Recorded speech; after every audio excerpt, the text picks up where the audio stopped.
A'udzu billahi minasyaitonir rajim. Bismillahirrahmanirrahim. Wah dan qatilu, maksudnya qatilu ni dari akar kata qatala.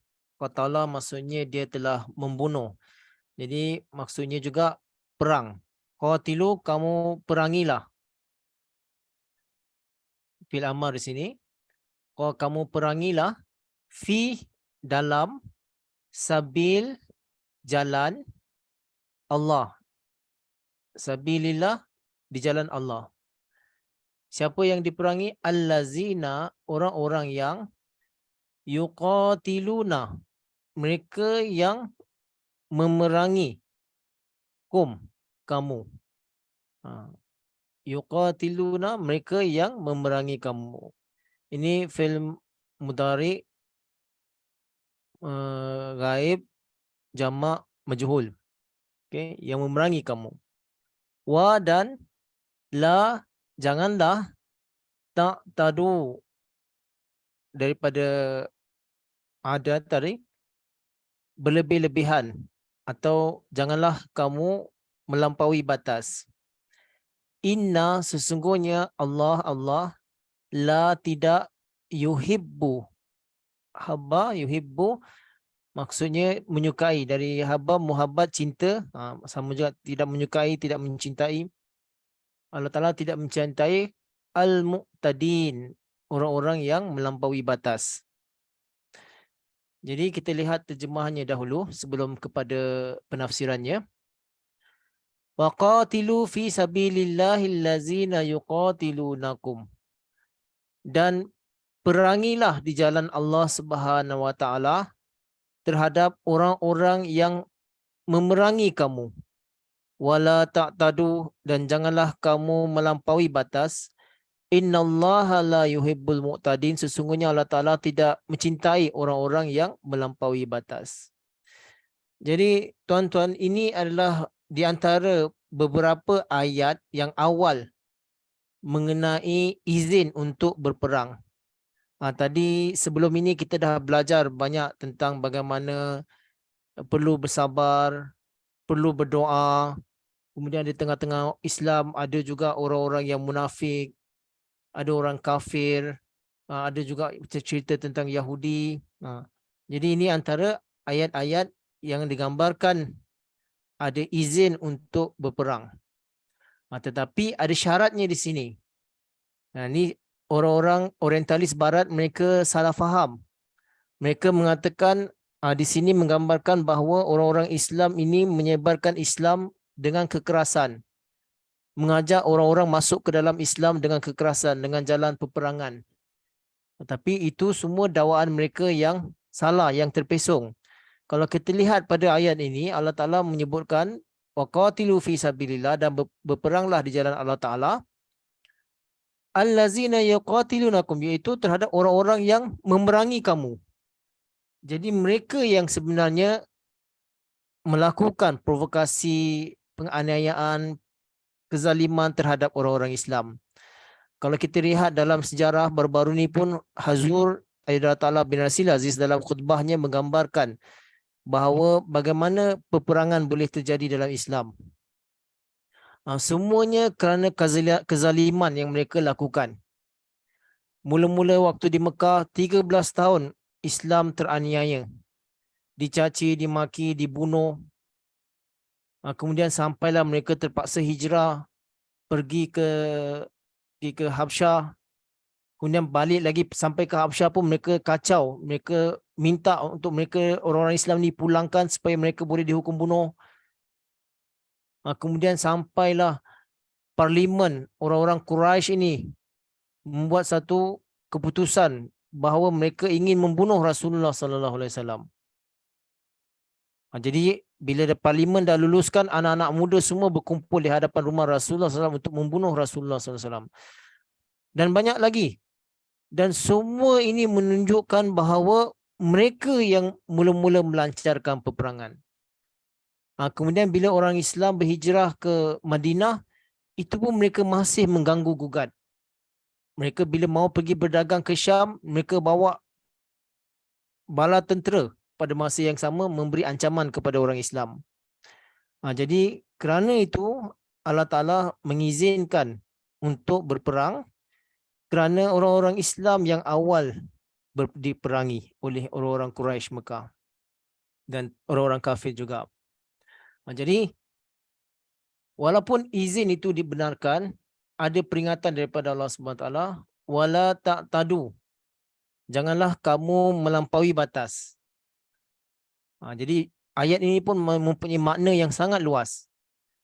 Kalau katalah nak pergi berperang, kalau kita lihat Rasulullah sallallahu alaihi wasallam dalam sejarah kehidupan beliau, setiap kali ada peperangan, kalau beliau sallallahu alaihi wasallam mengirimkan panglima-panglima, beliau selalu menasihatkan bahawa jangan kamu membunuh wanita-wanita, jangan membunuh orang-orang tua, jangan membunuh kanak-kanak, jangan rosakkan bangunan-bangunan ibadat, pokok-pokok jangan dipotong, tanaman-tanaman jangan dimusnahkan.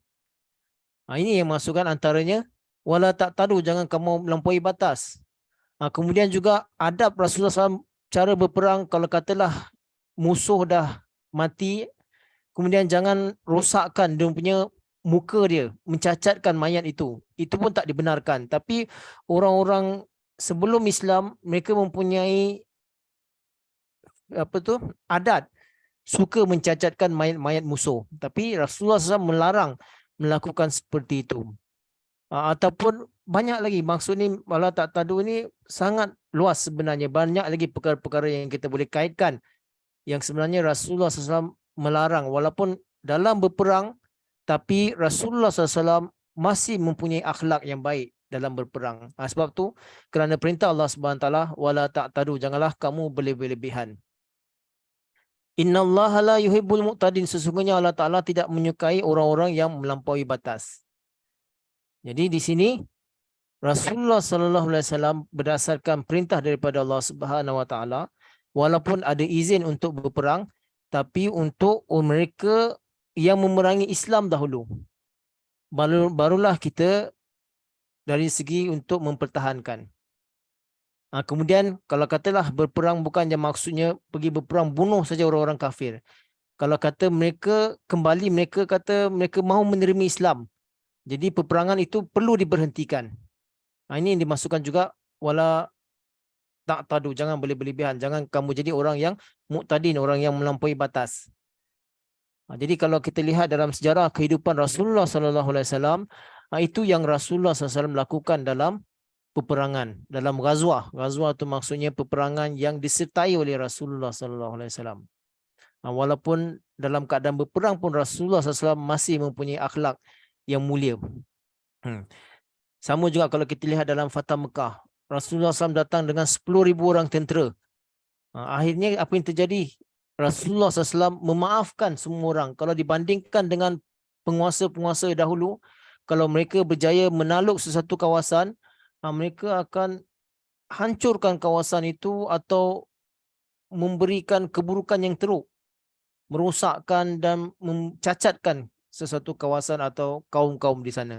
Tetapi lihat bagaimana contoh daripada Rasulullah SAW yang menjadi satu sejarah besar yang boleh kita dokumentasikan dalam sejarah, bagaimana Rasulullah SAW telah memaafkan semua orang-orang yang telah berlaku zalim terhadap beliau, terhadap umat Islam sebelumnya. Okey, ini memang sangat luas kalau saya nak bincangkan, kalau saya nak bicarakan tentang semua peperangan. Nanti di kesempatan lain insya-Allah taala. Kita lihat pada ayat seterusnya.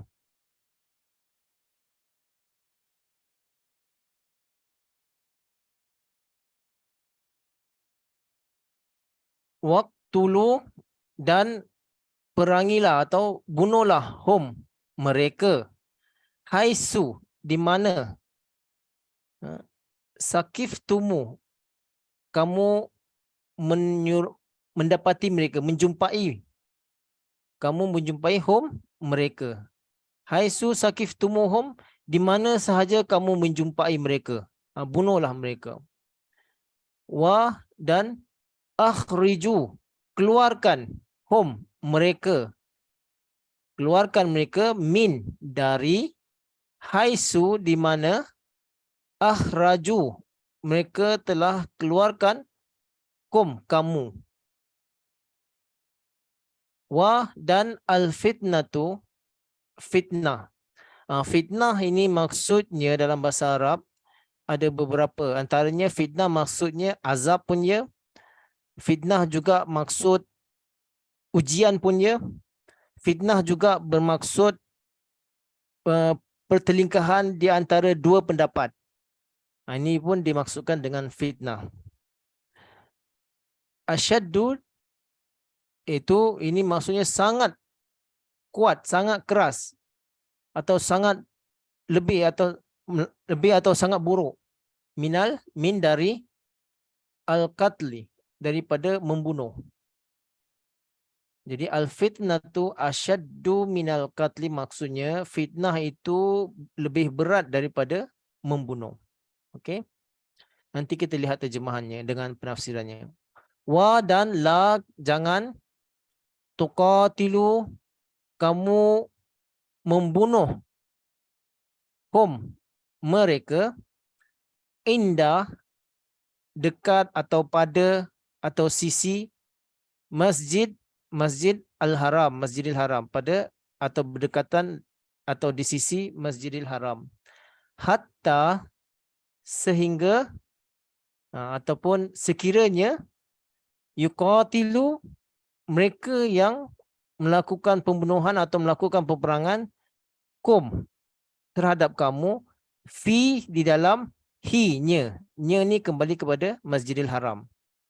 Nanti saya akan terangkan dalam tafsir. Fa, maka, in, jika, qatalu, kamu membunuh, kum, mereka, fa, maka, uktulu, bunuhlah, hum, mereka. Kalau maksudnya, jika mereka memerangi kamu, maka kamu memerangi mereka. Kadzalika, dengan demikian itu, jazaun, ini adalah balasan. Jaza maknanya balasan. Kita selalu sebutkan jazakumullah. Jazakumullah maksudnya Allah Ta'ala yang sebaik-baik dalam memberi balasan. Jazaun al-kafirin, bagi orang-orang yang kafir. Kita terjemahannya yang mudah. Waqtuluhum haisu sakiftumuhum wa akhrijuhum min haisu akhrajukum. Ni dulu. Dan perangilah mereka atau bunuhlah mereka di mana sahaja kamu menjumpai mereka, dan mereka yang mengeluarkan kamu. Dan keluarkanlah mereka sebagaimana mereka telah mengeluarkan kamu. Wal fitnatu asyaddu minal qatl, dan fitnah itu lebih kuat, lebih teruk, lebih buruk daripada membunuh. Wala tuqatiluhum indal Masjidil Haram. Janganlah kamu memerangi atau membunuh mereka berdekatan dengan Masjidil Haram. Hatta yuqatilukum fihi, sekiranya mereka yang memulakan peperangan atau yang mengajak berperang di dalamnya. Fa in qatalukum faqtuluhum, maka jika mereka memerangi kamu, maka kamu meperangilah mereka. Kadzalika jazaul kafirin, demikianlah balasan buat orang-orang yang ingkar. Jadi di sini ayat ini menerangkan bahawa tadi kita dah terangkan bagaimana orang-orang orientalis barat mengatakan Islam ini tersebar dengan kekerasan, dengan pedang. Tapi sebenarnya tidak. Sebenarnya kita lihat bagaimana apabila ayat ini dikatakan waqtuluhum haitsu sakiftumuhum, kamu perangilah mereka di mana kamu menjumpai mereka. Lihat ayat dia. Wa akhrijuhum min haitsu akhrajukum, dan keluarkanlah mereka sebagai mereka telah mengeluarkan kamu. Maksudnya mereka yang menganiaya orang Islam dahulu di Mekah, sehinggakan orang Islam terpaksa keluar daripada Mekah, hijrah ke Madinah. Ini yang dimaksudkan wa akhrijuhum min haitsu akhrajukum. Jadi mereka yang mengeluarkan, menghalau, dibuang orang-orang Islam daripada Mekah, sehingga kan orang-orang Islam di Mekah terpaksa hijrah ke Madinah kerana terlampau zalim mereka dah sampai ke tahap membunuh, kan, merompak dan sebagainya. Jadi memang tidak selamat lagi orang Islam berada lebih lama lagi di Mekah. Jadi mereka terpaksa keluar berhijrah selai sepinggang, kilat, tinggalkan harta benda mereka, ternakan mereka, rumah, harta benda, semua mereka terpaksa tinggalkan demi untuk menyelamatkan keimanan mereka. Jadi ayat ini sebenarnya mengandungi satu nubuatan bahawa nanti Islam akan berjaya di Mekah. Yang mereka nanti yang keluarkan Islam daripada Mekah, akan datang mereka yang akan dikeluarkan daripada Mekah. Tetapi sebenarnya ayat ini hakikatnya bagaimana kalau kita lihat, maksudnya di sini bukanlah orang-orang yang dikeluarkan. Kalau kita lihat ketika Fatah Mekah, Rasulullah SAW masuk ke dalam Mekah dan memaafkan semua orang.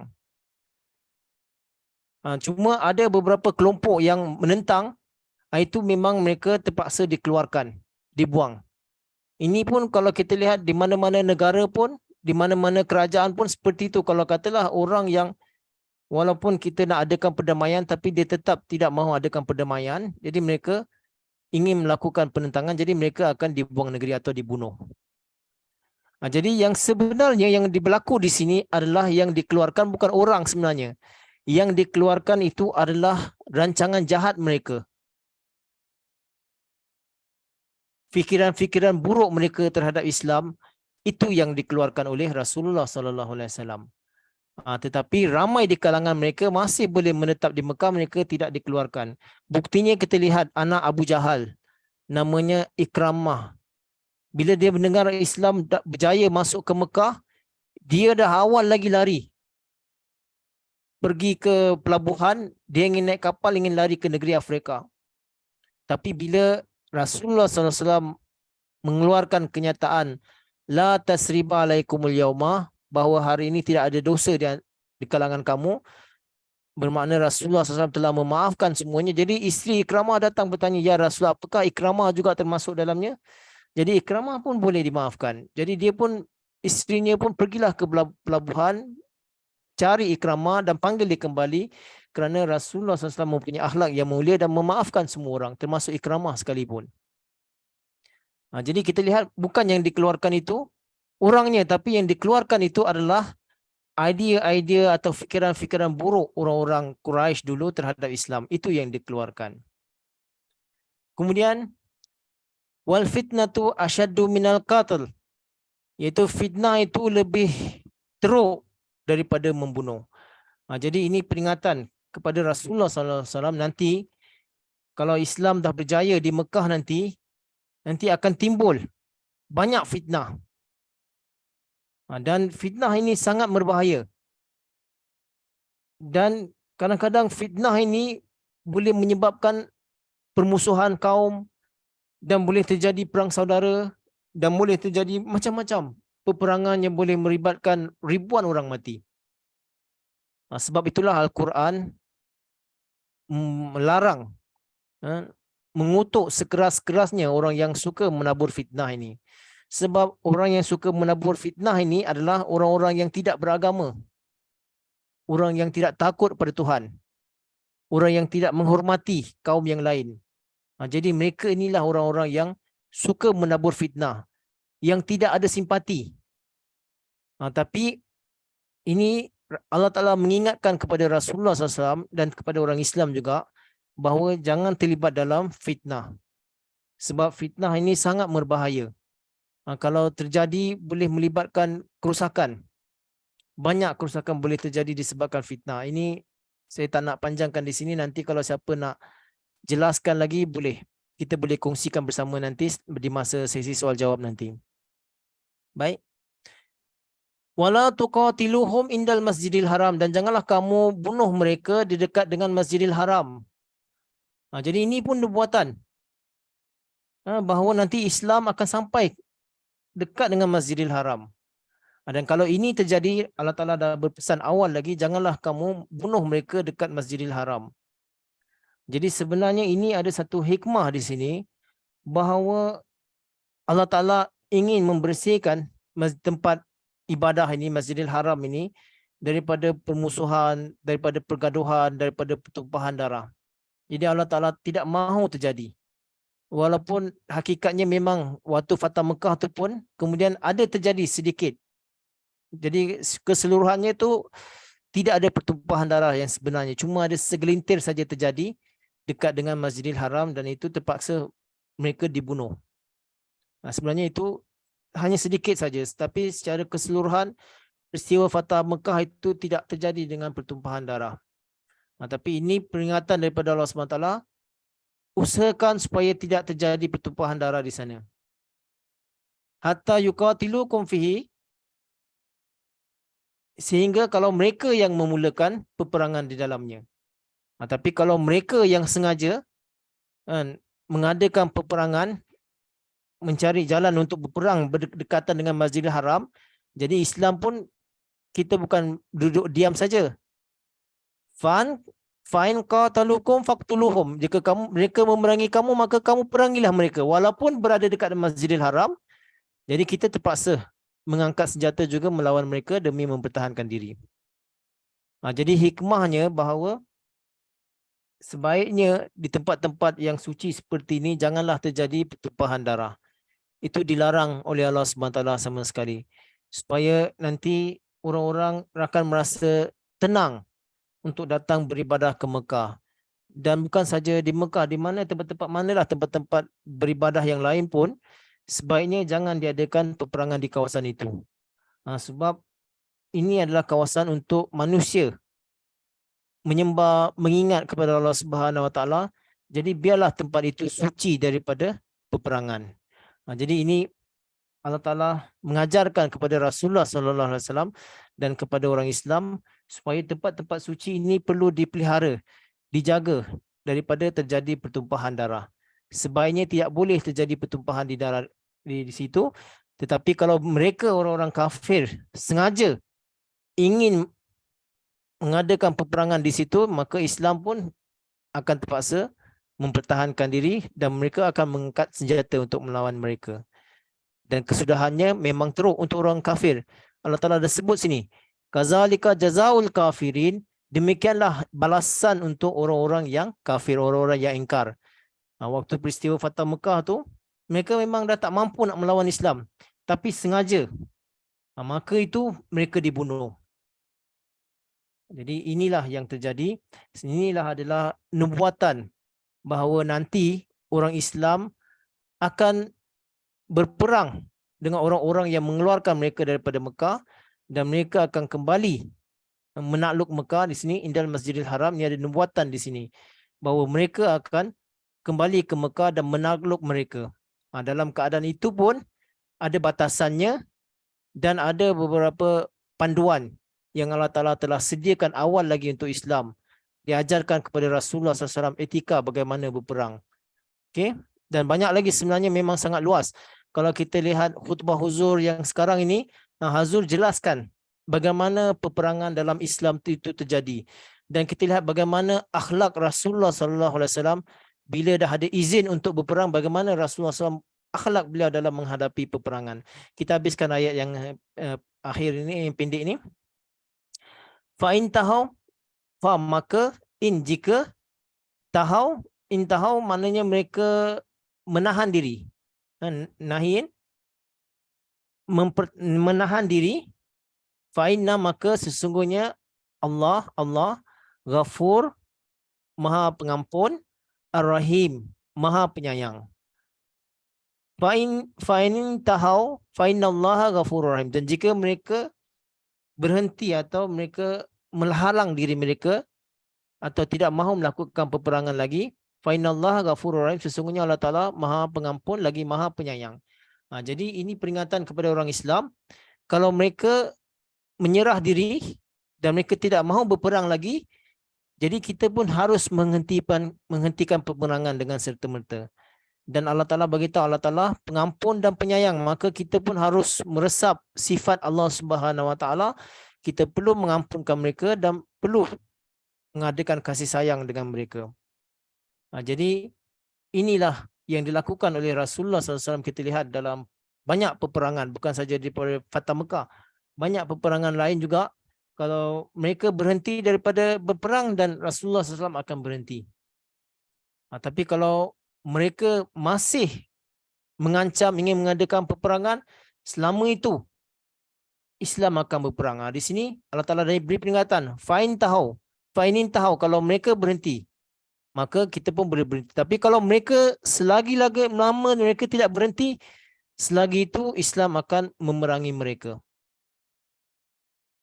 Inilah ayat ini, tapi jangan salah faham. Saya yakin selepas ini akan banyak soalan kan, tentang bagaimana umat Islam pada hari ini ditentang dan difitnah dan sebagainya. Saya yakin dari tuan-tuan akan banyak soalan. InsyaAllah saya akan usaha jawab soalan-soalan itu nanti. Tapi yang jelas, yang di sini pelajaran di sini ada izin untuk berperang, walaupun dah ada izin untuk berperang, tapi akhlak diajarkan bagaimana untuk berperang. Yang pertama tadi kita dah belajar, wala taqtadu, jangan melampaui batas. Ini pun sangat luas. Kan, walaupun ada izin berperang, ini akhlak dia. Kan, jangan melampaui batas. Kemudian apa lagi? Kemudian kerana orang-orang Islam yang dikeluarkan. Jadi mereka akan dikeluarkan. Kemudian jangan buat fitnah. Kalau orang-orang yang tak beragama memang suka buat fitnah, tapi Islam dilarang untuk melakukan fitnah walaupun dalam peperangan. Tidak boleh membuat fitnah, menghasut orang. Kemudian jangan berperang dekat Masjidil Haram. Ini pun akhlak juga. Beberapa. Kan? Kemudian fa'in tahu. Kalau mereka berhenti, kita pun berhenti. Jadi untuk ayat ini pelajarannya sekali lagi saya terangkan bahawa ada perintah untuk berperang kepada Rasulullah SAW dan orang Islam. Sungguh pun demikian, tapi ada akhlak ketika melakukan peperangan. Jadi inilah ringkas yang saya dapat sampaikan untuk kelas kita pada hari ini. Semoga Allah Ta'ala yang sebaik-baik dapat memberi taufik kepada kita semua. Nanti kalau ada pertanyaan, kalau ada penjelasan yang lebih baik lagi, silakan. Wabillahi taufiq wal hidayah. Assalamualaikum warahmatullahi wabarakatuh.